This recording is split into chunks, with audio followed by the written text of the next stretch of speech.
Estos días se han aprobado varias partidas presupuestarias para la electrificación de tres tramos muy importantes de la red española. Tres avances muy esperados en País Vasco, la línea Murcia-Almería y el norte de Cáceres, que te cuento en este vídeo.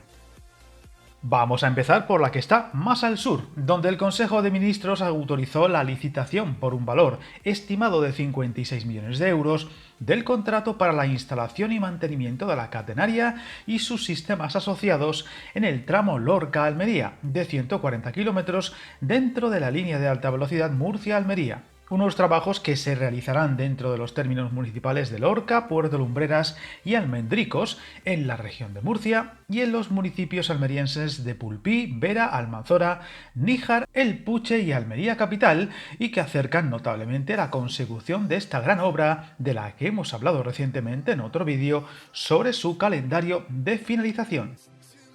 Además de la instalación de la catenaria en este tramo, también se instalarán las alimentaciones a los edificios técnicos e instalaciones asociadas desde la línea aérea de contacto y se realizarán las conexiones a las subestaciones y centros de autotransformación eléctrica, así como el cantonamiento eléctrico y mecánico de la instalación. También forman parte de este contrato el desarrollo de las pruebas y puesta en servicio y la ejecución del premantenimiento necesario. Una vez finalizada la instalación y puesta en servicio de la catenaria, el contrato contempla un periodo de 24 meses durante los que la empresa adjudicataria realizará el mantenimiento preventivo y correctivo de estos elementos.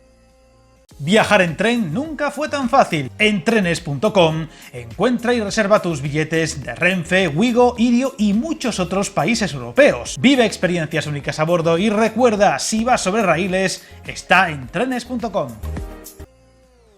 En cuanto a Extremadura, se daba un empuje muy importante para el tramo en construcción del norte de Cáceres, con la adjudicación de la electrificación del tramo de alta velocidad Talayuela-Plasencia por 41,7 millones de euros, tramo de unos 70 kilómetros de longitud, donde se incluye la realización de las pruebas necesarias y el premantenimiento de las instalaciones desde la finalización de las obras hasta su puesta en servicio. Un tramo que sigue avanzando en sus diferentes puntos, algunos ya terminados en lo que se refiere a plataforma y otros progresando según lo previsto, como el segundo paso sobre la autovía ex A1 y cuyas novedades incluyen la instalación y el mantenimiento de la catenaria, las acometidas de energía a edificios o casetas técnicas, la instalación de los pórticos a ambos lados de la vía, los postes, dinteles y soportes auxiliares que lo componen, así como las cimentaciones para su fijación, además de otros detalles complementarios.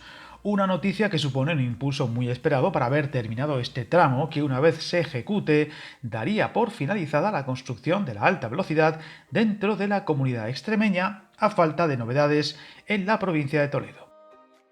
En cuanto al País Vasco, se ha dado otro impulso a la futura Y con la adjudicación por 86,5 millones de euros del tendido de catenaria desde la salida de Vitoria hasta el tramo previo al acceso a Bilbao por un lado y hasta Astigarraga por el otro. Una novedad que contamos más al detalle en otro vídeo de esta misma semana, en donde también hablamos de otras novedades dentro de esta gran infraestructura que sigue sus progresos para ponerse en servicio cuando está a pocos meses de cumplir 20 años de trabajos. Lo último que hemos conocido son los avances en una de las obras más complejas del trazado que está en construcción, el del viaducto de Arrazola, dentro del tramo Achondo-Abadiño, uno de los más largos y espectaculares de toda la Y vasca, con 1.755 metros de longitud y cuya estructura ya se erige sobre el valle en una imponente imagen. La novedad es que ya se está trabajando en la construcción del tablero de esta estructura, distribuida en 27 vanos, algunos de hasta 66 metros de luz. Una de tantas obras todavía pendientes en esta gran infraestructura que, sin embargo, sigue dando noticias y avances constantes para verse acabada, y de la que seguiremos muy pendientes, así como de las otras obras mencionadas en este vídeo. Suscríbete al canal y recuerda, hasta el camino más largo se inicia con un primer paso.